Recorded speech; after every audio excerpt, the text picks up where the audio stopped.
நாம வணங்குற குலசாமி யாருகிட்ட வேலை வாங்கும், யாருகிட்ட வேலை செய்ய சொல்லும், யார ஏப்பா ஏய் நீ எனக்கு இதை செஞ்சு கொடுப்பா அப்படின்னு உரிமையோட கேட்கும் அப்படிங்கிறத இன்னைக்கு நான் அறிஞ்சதை அறிவு நண்பர்கள்ட்ட பகிர்ந்து கொள்ள ஆசைப்படுறேன்.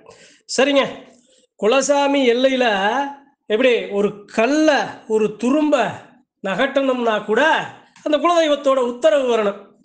அப்படி குலதெய்வ உத்தரவு இல்லாம நம்ம எதை செஞ்சாலும் கோடி கோடியா கொட்டுனாலும் அது வெறும் மண்ணோட மண்ணா போயிடும், பிரயோஜனம் இல்லாம போயிடும். ஏன் அப்படின்னா அந்த இடத்துல குலதெய்வத்தோட உத்தரவு இல்லை, குலதெய்வம் ஏத்துக்கல. சரி, குலதெய்வம் யார வேலை வாங்கும் அப்படின்னா எப்படி சொல்றது அப்படின்னா, தன்னை நேசிக்கிற, தனக்கு உண்மையாக, தனக்கு நேர்மையாக, தன்னை சத்தியமான வழியில நடத்தி கொண்டு செல்ல இருக்கிற பெருமக்கள்கிட்ட உரிமையோட வேலை வாங்க.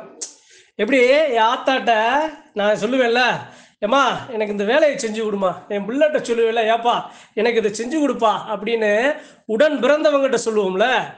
ஏன் அப்படின்னா தெய்வத்தை யாரு அதிகமா நேசிக்கிறாங்களோ அவங்க கிட்ட அந்த தெய்வம் அதிகமா பிரியப்படுறதுனால உரிமையோட கேட்கும். இப்ப நான் இருக்கேன் அப்படின்னா நான் யார்கிட்டயாவது ஆளு பேரு ஊரு தெரியாதவங்ககிட்ட போய் நான் ஏதாவது கேட்டுற முடியுமா? இல்ல அவங்க எனக்கு செஞ்சு கொடுத்துருவாங்களா? அப்ப தெய்வம் யாருகிட்ட முதல்ல உரிமை எடுக்குதோ அவங்க கிட்டதான் எனக்கு இதை செய்யு, எனக்கு இதை கொடு, எனக்கு இதை நிறைவேற்று, இதை இப்படி செய்யு அப்படின்னு கட்டளையிடும். சரிங்க, பதிவுக்கு வருவோம். குலதெய்வம் யார வேலை வாங்கும் அப்படின்னா, குலதெய்வம் எல்லாம் இருக்கு, குலதெய்வ பெருமக்கள் இருப்பாங்க. அந்த பெருமக்கள் எல்லாத்துட்டையும் எப்படி சொல்றது அப்படின்னா, தன்னுடைய பிள்ளைய ஒரு சில பேரை அந்த இடத்துல அதிகாரத்தை கொடுத்து பொறுப்பை கொடுத்து, நீ நின்று என்னைய கொண்டு செலுத்தப்பா, நீ நின்று இந்த எல்லையை கட்டி கொண்டு வா, நீ நின்று இந்த கோபுரத்தை எழுப்பு, நீ நின்று எனக்கு இந்த திருவிழாவை நடத்து, நீ நின்று எனக்கு இந்த படையலை கொடுப்பா, நீ நின்று எனக்கு இதை செய்ய, ஆயுதத்தை கொடு, ஆபரணத்தை கொடு, இது போன்ற ஆடைகளை கொடு, இது போன்று நான் விரும்பி இருக்கிற எல்லாத்தையும் எனக்காக கொண்டு வாடா அப்படின்னு சொல்ற மக்கள் யாராக இருப்பாங்க அப்படின்னா, அந்த குலதெய்வம் நேசிக்கிற மக்கள். அந்த குலதெய்வம் யார நேசிக்கும்? உண்மையாக, நீதியாக, சத்தியமான வழியில நடக்கிற பெருமக்களை நேசிக்க அவங்க கிட்ட உரிமையோட கேட்கும். சரிங்க, யதார்த்தமான நிகழ்வுகளுக்கு வருமே, ஒவ்வொரு எல்லைகள்ல அந்த குலதெய்வ பொறுப்பாளர்கள், நிர்வாகிகள் எப்படி சொல்றது அப்படின்னா, அந்த திருப்பணி செய்யறதுக்கு எல்லாத்துக்கும் முன்னாடி அவங்க நின்று எல்லா வேலையும் செஞ்சு கொடுப்பாங்க. அப்ப அந்த இடத்துல அவங்க சாதாரணமா வரல, முதல்ல புரிஞ்சுக்கணும். நம்ம குலதெய்வ எல்லையில நின்று வேலை பார்க்குற மக்கள் இருக்காங்கப்பா, அவங்க ஏதோ நம்ம இருக்கிற சனங்க சொல்லி அவங்க வரலைங்க. அந்த தெய்வம் அங்கே உத்தரவெடுத்து, அந்த தெய்வம் ஆசைப்பட்டு, அந்த தெய்வம் கொடுத்த அதிகாரத்தினாலதான் அவங்க அந்த தெய்வத்துக்கு தேவையானதையும், அந்த தெய்வத்தை வணங்க வர்ற அந்த குலமக்களுக்கு தேவையானதையும் நின்று வசதியை செஞ்சு கொடுக்குறாங்க. அப்ப ஒரு எல்லையில இது போன்று அந்த குலதெய்வம் நம்ம கிட்ட வேலை வாங்கணும் அப்படின்னா நாம கொடுத்து வச்சிருக்கணும், நாம பாக்கியசாலியாக இருக்கணும். ஏன் இறைவனுக்கு தொண்டு செய்ய அவ்வளவு எளிதாக கிடைச்சிருமா? கிடைக்காதுங்க. தராசுல எதை எடையிடும் தெரியுமா? மனத்தை, குணத்தை, எண்ணத்தை, பண்பை, பாசத்தை. எப்படியே நீ கொடுக்கிற தான தர்மத்தை, நீ நடந்து வர்ற உன்னுடைய பந்த பாசங்கள்ல இருக்கிற எல்லாத்தையும் நீ எப்படி அனுசரிச்சு வர்றையோ அதை வச்சுதான் அந்த தெய்வம் அந்த இடத்துல தராசுல எடை போடும்.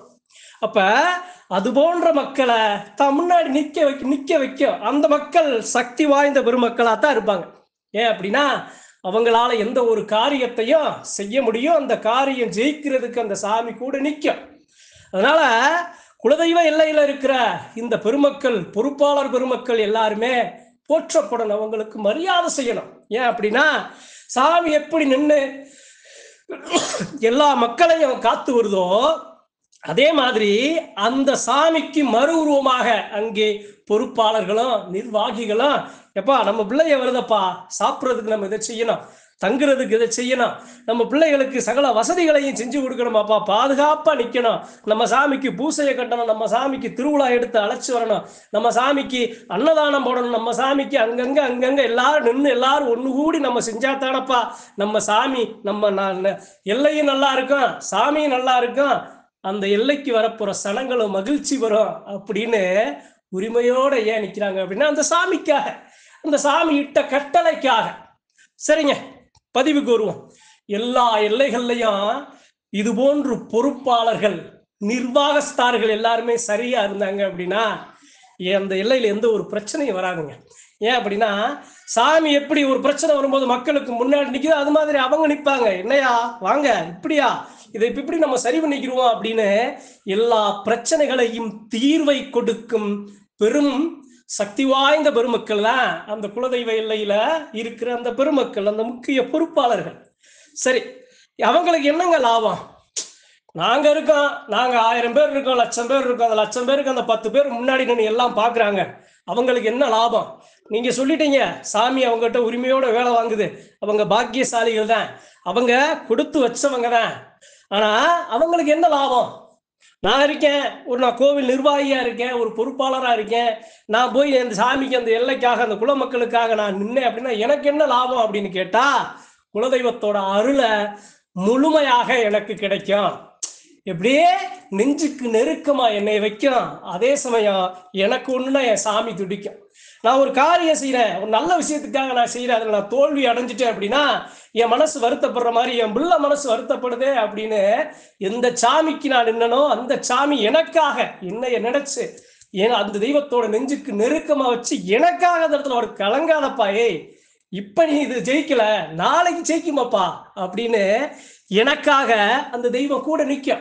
சரி, அது மட்டும் இல்லாம என்னுடைய சந்ததி வர்ற பெருமக்களுக்கு கல்வியையும் சரி, வளர்ச்சியையும் சரி, முன்னேற்றத்தையும் சரி, அழகான அந்த வழிநடத்தி கொண்டு செல்ற அந்த பண்பையும் சரி அந்த சாமி அது இயற்கையாவே என்னுடைய பிள்ளைகளுக்கு, தலைமுறை பிள்ளைகளுக்கா கொடுத்துரும், தானா கொடுத்துரும்.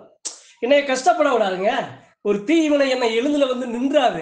என் தெய்வம் என்னையோ என் தெய்வத்தை தாண்டி தான் எனக்கு வரும். ஏன் அப்படின்னா எனக்கு சேவை செஞ்சவன், எனக்கு திருப்பணி செஞ்சவன் என் பிள்ளை அப்படின்னு எல்லாரையும் விட கொஞ்சம் முன்னுக்க அந்த தெய்வத்தோட அடியார்களை, தொண்டர்களை, அந்த திருப்பணி செய்கிற பெருமக்களை முன்னுக்க வைக்கும்.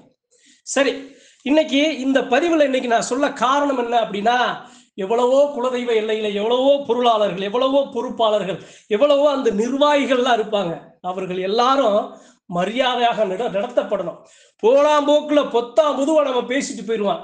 நீ என்னப்பா நடத்திருக்க, இதெல்லாம் நல்லாவா, நீ என்ன பொறுப்புல இருக்கிறீங்க, நீங்க எல்லாம் சரியா செஞ்சீங்களா, இதெல்லாம் என்ன அப்படின்னு நம்ம சொல்லிட்டு போயிடுவானா, அதுல இருக்கிற கஷ்ட நஷ்டங்களை அது அவங்களுக்கு தான் தெரியும். நாம எதையுமே தீர விசாரிச்சு ஆராயாம யாரையும் நாம புண்படுத்திடக்கூடாது. ஏன் அப்படின்னா நமக்காக முன்னாடி நின்று நாம நல்லா இருக்கணும், நம்ம சாமிக்கு எல்லாம் நிறைவா கிடைக்கணும் அப்படின்னு வேலை பார்க்கிற பெருமக்களை அவங்களை யாரும் நம்ம சொல்லால காயப்படுத்திடக்கூடாது. சரி, ஒரு சில குலதெய்வ எல்லைகள்ல இது போன்ற பொறுப்பாளர்களே இல்லைங்க, யாருமே இல்லை அப்படின்னா அந்த எல்லை எப்படி சொல்றது அப்படின்னா ஒரு சில பிரச்சனைகளை அந்த குலமக்கள் சந்திக்க நேரிடும். ஏன் அப்படின்னா அந்த தெய்வத்தோட அந்த அதிகாரம் மிக்க அந்த பொறுப்பாளர்கள், அந்த படையாளிகள், அந்த வீரர்கள் அந்த இடத்துல இல்லை அப்படின்னா அந்த இடத்துல வர்ற சனம் ஒரு சில கஷ்டங்களுக்கு உள்ளாக்கப்படும். அப்ப அந்த பொறுப்பாளர்கள் எப்படி இருக்கணும் தெரியுமா? எப்படி அந்த சாமி மனவோட நம்பி இந்த அதிகாரத்தை நம்ம கையில கொடுத்துச்சோ அந்த சாமிக்கு திருப்பி நாம கைமாறு எப்படி செய்யறோம், நாம உண்மையா, நீதியா, நேர்மையா, சத்தியமா, எளிய எல்லா மக்களுக்கும் நாம எப்படி உறுதுணையா இருக்கோம், நாம எப்படி உதவியா இருக்கோம், நம்ம சாமியோட சக்தியை வலுப்படுத்த, மேம்படுத்த, சக்திப்படுத்த நம்ம சாமிக்கு நாம எப்படி துணையா இருக்கோம் அப்படிங்கிறதுல ரொம்ப தெளிவா அவர்கள் செயல்படணும். ஏதாவது என்ன சொல்றது அப்படின்னா மனசாட்சிக்கு பயப்படணுங்க, மனசாட்சிக்கு பயப்படணும். பொறுப்பு அப்படிங்கிறது நல்ல விஷயம் இருக்கு, கெட்ட விஷயம் இருக்கு.